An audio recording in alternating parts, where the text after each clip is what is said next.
on day 2. The reason we're beginning on day 2 is because I messed up my video for day 1. So, I'm starting with day 2. I'm doing some final playtesting on Second Bull Run, and I've done all the playtesting for why it should work well. So now I'm going to try and break it. So this time, after setting up in his historic area, I said, what if Jackson runs south, holds up here, Longstreet comes in, and they just make the battle right here instead of up here? And my question was, if they do that, does that break the game? Does this become a sure win? If Jackson just comes down here, then there's nothing the North can do, and the South will win every time, because that will ruin the game. Where we left it, Jackson did not make it to here, and he had to unpack bags. So this is his bags unpacked. He has all 3 of his original infantry divisions, and he's got his artillery. And this is Longstreet's corps. It retreated off the map board in the evening as required, and it had 4 spent blocks. On day 2, he can choose not to come back in. And if the Federal Army cannot break Jackson's corps, the South wins. But Jackson's looking pretty outnumbered here. So what Longstreet needs to do, if Longstreet's going to come in, he can get busy with the Federal armies. Now the Federal armies look in really good shape because they've unpacked bags. I don't think this battle has an obvious outcome at this point. One of the things that makes Jackson's position so weak is that he can't retreat anywhere. He retreats, he's off the map, he's eliminated. Can he hold out long enough for Longstreet to come on? Dogging the Federal Army at this point is Stuart with both his cavalry blocks. Pope has to guard his backside. Stuart's floating around with his cavalry, just waiting for his chance to contact the bags. This is actually a really cool, intense situation. Let's see how this plays out. The morning opens with McDowell racing on with the rest of the Army of Virginia 3rd Corps. He sends word for the rest of his corps to head south and meet him. Sigel's 1st Corps opens with an early morning assault. Reno's 9th Corps advances on the Union left. Jackson reacts as best he can, and Longstreet and Lee arrive. Porter moves to protect the bags from Stuart's cavalry. This is the unpacked bags. These 2 are bags that are still packed up. Stuart desperately looks for a break in the Union line. Stuart rallies Hampton's cavalry, and then rides off to join Harry Lee. And finally, Heintzelman's troops race forward. Much hinges on the success of these early morning attacks. Sigel's corps. D.H. Hill's men are battered, but they hold, and drive Sigel's corps back. Heintzelman's drive. Here Jackson has good terrain, and he's reinforced the position with artillery. Jackson's line has held. Now if Stuart wasn't back here threatening the bags, John Porter could bring his corps forward and renew the drive. But it looks like the Union drive could fizzle out. What will mid-morning bring?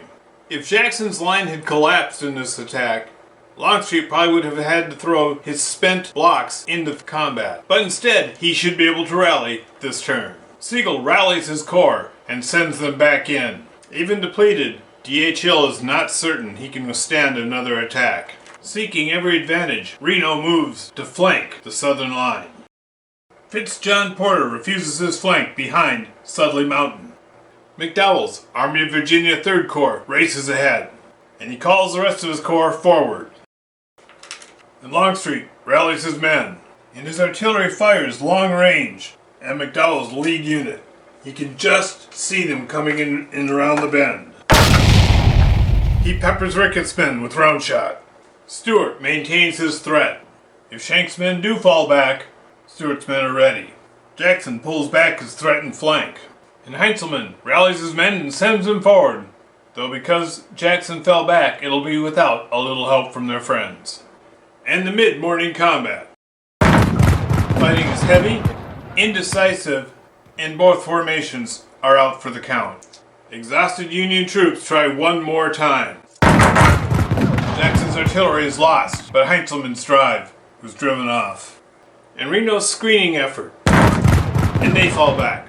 They were ordered not to push. And now it's late morning. The table has turned. Pope's desperate attempt to knock out Jackson may have cost him the battle. The Federal Army is spread and disarrayed.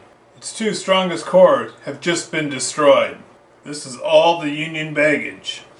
Can Reno McDowell save the bags from Longstreet's rallied, fresh Vengeance Corps. McDowell races north. He gets behind the junction in the road and allows the artillery to pass. McDowell has a plan. He can play the same game that Stewart is playing. He'll wait back here and force Longstreet to place a rear guard. And now Longstreet's men surge forward. Reno's men fall back to cover the bags. Ewell's division retakes Sudley Mountain. Boom, boom.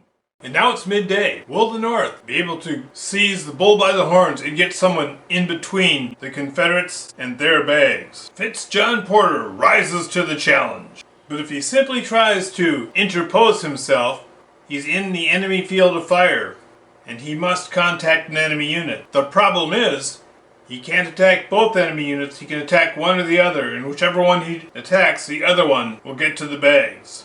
He does what he can. He stops Ewell's men coming over the hill, and he throws Morrell's division to protect the other side of the bags.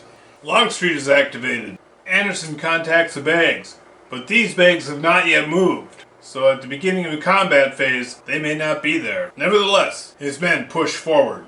McDowell's Army of Virginia 3rd Corps activates. And Pope activates as well. When Pope activates, he can move the bags. The bags are moved to safety. McDowell launches an attack. Both of Jackson's divisions are engaged, and he's happy for the fight. He expects them to beat them. Reno's 9th Corps moves last, and this was critical. They may have just saved the bags. Now Stewart is drawn. It's tempting to go over here and put Harry Lee in command. He can charge in there and do a flank attack. But even better, he'll join Hampton, command him. What does he command him to do? Why, sack the bags, of course. Now we enter the combat phase. Beginning of combat, these bags are contacted. Game over. Lee has won. In the final analysis, one asks, was this inevitable? Was Lee, of course, going to win? I would say no. I chose to have Pope push to take Lee out early. I could have had him wait, hold back, bring his artillery forward, and start shelling Jackson. The North lost its two most powerful corps trying to attack the bags. I could have waited. If he had brought Longstreet in, then I would have had two fresh corps and great defensive terrain. If he brought Longstreet in, he'd have to win. If I pushed it to a draw, I would win. If he didn't bring Longstreet in, I could have spent the day shelling Jackson's corps, putting myself in position, and when the time was right, hit him with everything, and Longstreet would not have had time to come in and defeat me. He could have come in and saved Jackson, but he only had, if I waited till turn 5 or 6, he'd only had a couple turns to come back in and destroy my army. Because if he just comes back in and doesn't destroy me, I win. That was chance. That was awesome. Good game. Alright, let's do a wrap up here.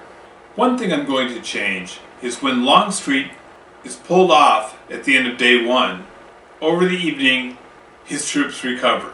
So they're all fresh when they come back on day 2. A turn is ordinarily an hour and a half, but a night turn is special because it's all night. It could be 8 to 10 hours. The other thing I'm going to change is the victory conditions. The actual victory conditions aren't changing at all. Rather, my explanation of them is. On day 1, it's normal victory conditions. Either capture the bags or eliminate half the army. On day 2, it depends whether or not Longstreet returns. In the battle, his return was not certain. Jackson pleaded with Lee, and Lee did eventually return. The way I've chosen to simulate this is that the Confederate player can decide whether or not to bring Longstreet back on. If he does not, then Jackson has to survive the day. If he does, it's Confederate victory. On the other hand, if Longstreet comes back on, now the South has to win. If they just force a draw, it's a Union victory. These victory conditions create the right feeling and the right motivations for fighting the battle along historical lines. Alright, next video I'm going to try something else.